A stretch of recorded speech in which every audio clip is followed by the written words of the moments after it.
നമസ്കാരം, ഞാൻ doctor Adarsh, consultant paediatrician KTCT hospital.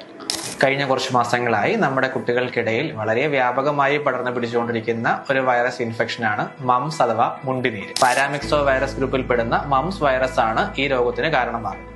സാധാരണയായി 5 വയസ്സിനും 9 വയസ്സിനും ഇടയിൽ പ്രായമുള്ള കുട്ടികൾക്കാണ് ഈ വൈറസ് അധികമായി കാണപ്പെടുന്നത്. എങ്കിൽ പോലും അതിനും ചെറിയ കുട്ടികൾക്കും ഈവൻ മുതിർന്നവർക്ക് പോലും ഈ വൈറസ് കൊണ്ടുള്ള ഇൻഫെക്ഷൻസ് ഇപ്പോൾ ഒരുപാടായി കാണപ്പെടുന്നുണ്ട്.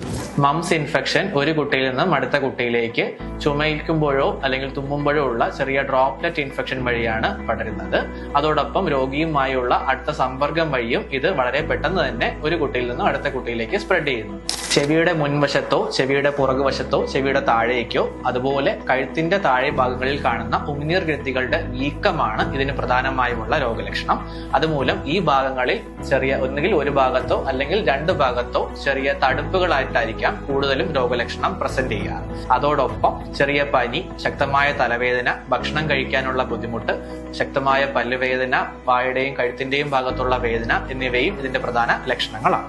രോഗാണു ഒരു കുട്ടിയുടെ ശരീരത്തിലേക്ക് പ്രവേശിച്ചു കഴിഞ്ഞാൽ രോഗാണു ശരീരത്തിനുള്ളിൽ കയറി 2 ആഴ്ചക്കകം വരെ ഇതിന്റെ ലക്ഷണങ്ങൾ കാണിക്കാറുണ്ട്. അതുപോലെ രോഗലക്ഷണങ്ങൾ കാണിക്കുന്നതിന് 2 ദിവസം മുന്നേയും രോഗലക്ഷണങ്ങൾ തുടങ്ങി 5 മുതൽ 7 ദിവസം വരെയും ഈ ഇൻഫെക്ഷൻ ഒരു കുട്ടിയിൽ നിന്നും അടുത്ത കുട്ടിയിലേക്ക് പടരാനുള്ള സാധ്യതയുമുണ്ട്. മംസ് പകർച്ചവ്യാധി പടർന്നുകൊണ്ടിരിക്കുന്ന സമയത്തെ ടിപ്പിക്കലായിട്ടുള്ള രോഗലക്ഷണങ്ങൾ വഴിയും ചെറിയ ബ്ലഡ് ടെസ്റ്റ് വഴിയും നമുക്ക് ഈ ഇൻഫെക്ഷൻ ഏറെക്കുറെ ഉറപ്പിക്കാനാകുന്നതാണ്. എങ്കിൽ പോലും 100% സ്ഥിരീകരണത്തിന് നമുക്ക് PCR ടെസ്റ്റ് തന്നെ ആവശ്യം വരും.